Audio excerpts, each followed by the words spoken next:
ನೋಡಿದ್ರಿ, ಬೇಸರಗೊಳ್ಳದೆ ಇರ್ರಿ ಎನ್ನುವಂಥ ಸಂಗತಿಯನ್ನು ನಾವು ನೋಡಿದಂಥವರಾಗಿದ್ದೇವೆ. ಅನೇಕರು ಈ ಒಂದು ಅಂತ್ಯಕಾಲದಲ್ಲಿ ದೇವರ ವಿಷಯದಲ್ಲಿ, ದೇವರ ಕಾರ್ಯಗಳ ವಿಷಯದಲ್ಲಿ, ದೇವರ ಭಯಭಕ್ತಿಯ ವಿಷಯದಲ್ಲಿ, ದೇವರಿಗೆ ಮಾಡುವಂಥ ಅರ್ಪಣೆಗಳ ವಿಷಯದಲ್ಲಿ, ಅನೇಕ ವಿಷಯಗಳಲ್ಲಿ ಬೇಸರಿಕೆಯನ್ನು ತೋರಿಸುವವರಾಗಿ ಇರ್ತಾರೆ ಪ್ರೇರೆ. ಬೇಸರ ನಮ್ಮಲ್ಲಿ ಇರಬಾರ್ದು ಅಂತೇಳಿ ದೇವರು ಏನು ಮಾಡ್ತಾ ಇದ್ದಾನೆ, ನಮ್ಮಿಂದ ಕೋರುವವನಾಗಿದ್ದಾನೆ ಪ್ರೇರೆ. ಬೇಸರದ ಸಂಗತಿಗಳು ನಿಮ್ಮಲ್ಲಿ ಇರಬಾರ್ದು. ನೀವು ಬೇಸರಗೊಳ್ಳದೆ ಇರುವಾಗ ನೀವು ಆಶೀರ್ವಾದವನ್ನು ಹೊಂದಿಕೊಳ್ಳೋದಕ್ಕೆ ಸಾಧ್ಯ ಆಗುತ್ತೆ ಎಂಬುದಾಗಿ ಪ್ರೇರೆ. ಮೊದಲನೇದಾಗಿ ನಾವು ನೋಡಿದ್ವಿ, ಯಾವ ವಿಷಯದಲ್ಲಿ ನಾವು ಬೇಸರಗೊಳ್ಳಬಾರ್ದು ಅಂತೇಳಿ ನಾವು ನೋಡಿದ್ವಿ ರೀ. ಪ್ರಾರ್ಥನೆ ಮಾಡುವಾಗ ಬೇಸರಗೊಳ್ಳದೆ ನೀವು ಪ್ರಾರ್ಥನೆ ಮಾಡುವವರಾಗಿ ಇರಬೇಕು ಅಂತೇಳಿ. ಹಲ್ಲೆಲೂಯಾ. ಯಾವ ವಿಷಯದಲ್ಲಿ ಬೇಸರ ಇರಬಾರ್ದು ರೀ? ಪ್ರಾರ್ಥನೆ ಮಾಡುವಂಥದ್ರ ವಿಷಯದಲ್ಲಿ, ದೇವರನ್ನು ಸ್ತುತಿಸುವಂಥ, ಆರಾಧಿಸುವಂಥ, ಕೊಂಡಾಡುವಂಥದ್ರ ವಿಷಯದಲ್ಲಿ ನೀವು ಬೇಸರಗೊಳ್ಳದೆ ಇರ್ರಿ ಎಂಬುದಾಗಿ. ಅನೇಕರಿಗೆ ಪ್ರಾರ್ಥನೆಗೆ ಉತ್ತರ ಬೇಗನೆ ಸಿಗಲಾರದಂಥ ಸಮಯದಲ್ಲಿ ಅವ್ರಿಗೆ ಏನು ಬರುತ್ತೆ ರೀ?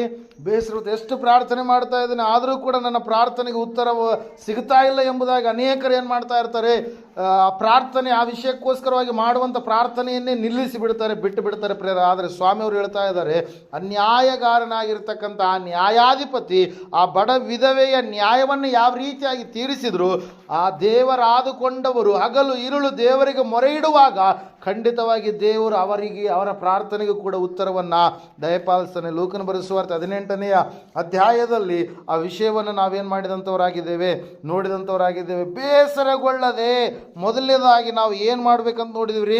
ಪ್ರಾರ್ಥನೆ ಮಾಡುವವರಾಗಿ ಇರಬೇಕು ಎಂಬುದಾಗಿ. ಹಲ್ಲೆಲೂಯಾ.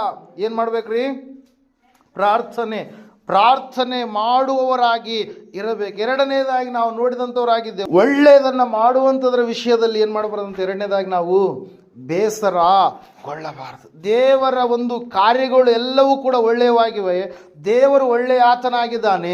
ದೇವರ ಮಕ್ಕಳಾಗಿರ್ತಕ್ಕಂಥ ನಾವು ಕೂಡ ಒಳ್ಳೆಯದನ್ನೇ ಮಾಡುವವರಾಗಿ ಇರಬೇಕು. ಅಲ್ಲಿ ನಾವು ನೋಡ್ತಾ ಇದ್ದೇವೆ 2ನೇ ಥೆಸಲೋನಿಕ 3ನೇ ಅಧ್ಯಾಯ 13ನೇ ವಚನದಲ್ಲಿ, ನೀವಾದರೂ ಒಳ್ಳೆಯದನ್ನು ಮಾಡುವುದರಲ್ಲಿ ಬೇಸರಗೊಳ್ಳಬೇಡಿರಿ ಎಂಬುದಾಗಿ. ಒಳ್ಳೆಯದನ್ನು ಮಾಡುವುದರಲ್ಲಿ ಬೇಸರಗೊಳ್ಳಬೇಡಿರಿ ಎಂಬುದಾಗಿ. ಬೇಸರಗೊಳ್ಳದೆ ಪ್ರಾರ್ಥನೆ ಮಾಡಬೇಕು. ಬೇಸರಗೊಳ್ಳದೆ ಇತರರಿಗೆ, ನಮ್ಮ ಕುಟುಂಬದಲ್ಲಿ ಸಹೋದರರಿಗೆ, ದೇವರು ನಂಬಿದಂಥ ಮಕ್ಕಳಿಗೆ ಮತ್ತು ಅನ್ಯರಿಗೆ ಎಲ್ಲರಿಗೂ ಕೂಡ ನಾವು ಒಳ್ಳೆಯದನ್ನೇ ಮಾಡುವವರಾಗಿ ಇರಬೇಕು. ಕೆಟ್ಟದ್ದರ ಕುರಿತಾದಂಥ ಆಲೋಚನೆಯ ಒಂದು ಬೀಜ ನಮ್ಮ ಮನಸ್ಸಿನಲ್ಲಿ ಕೂಡ ಬರಬಾರ್ದು ಪ್ರೇರೆ. ಯಾಕಂದರೆ ಕೆಟ್ಟದ್ದು ನಮ್ಮ ಹತ್ರ ಬರ್ತಾ ಇದೆ ಅಂತಂದರೆ ಸೈತಾನನಿಗೆ ಎಲ್ಲೋ ನಾವು ಅವಕಾಶವನ್ನು ಕೊಟ್ಟವರಾಗಿರ್ತೀವಿ. ಹಲ್ಲೆಲೂಯಾ. ಪ್ರೇಸ್. ಅದಕ್ಕಾಗಿ ವಾಕ್ಯ ಹೇಳ್ತಾ ಇದೆ, ಬೇಸರಗೊಳ್ಳದೆ ಪ್ರಾರ್ಥನೆ ಮಾಡಿರಿ, ಬೇಸರಗೊಳ್ಳದೆ ನೀವು ಒಳ್ಳೆಯದನ್ನೇ ಮಾಡ್ರಿ ಎಂಬುದಾಗಿ. ಮೂರನೇದಾಗಿ ನಾವು ನೋಡಿದ್ದೀವಿ ಏನಂತೇಳಿ ಅಂತಂದರೆ, ದೇವರು ನಿನ್ನನ್ನು ಗದರಿಸುವಾಗ ನೀನು ಬೇಸರಗೊಳ್ಳಬೇಡ. ದೇವರು ನಿನ್ನನ್ನು ಎಚ್ಚರಿಸ್ತಾನೆ, ದೇವರು ನಿನ್ನನ್ನು ತಿದ್ದಬೇಕು. ದೇವರಿಗೋಸ್ಕರವಾಗಿ ನೀನು ಒಂದು ಒಳ್ಳೆಯ ಆಭರಣವಾಗಿ, ಒಂದು ಒಳ್ಳೆಯ ಬಹುಮಾನವಾಗಿ, ಒಂದು ಒಳ್ಳೆಯ ಆಕೃತಿಯಾಗಿ ನೀನು ಬದಲಾವಣೆ ಆಗಬೇಕಾದರೆ, ನಿನ್ನಲ್ಲಿ ಒಳ್ಳೆಯತನ ಪರಿಪೂರ್ಣವಾಗಿ ಬರಬೇಕಾದರೆ, ತಂದೆಯು ತನ್ನ ಮುದ್ದು ಮಗನನ್ನು ಗದರಿಸುವ ಹಾಗೆ ದೇವರು ಕೂಡ ನಿನ್ನನ್ನು ಏನು ಮಾಡ್ತಾನಂತೆ?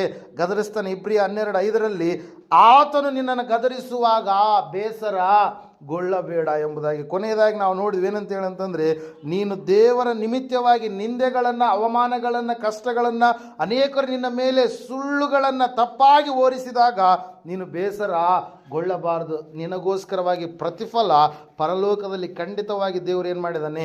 ಇರಿಸಿದ್ದಾನೆ.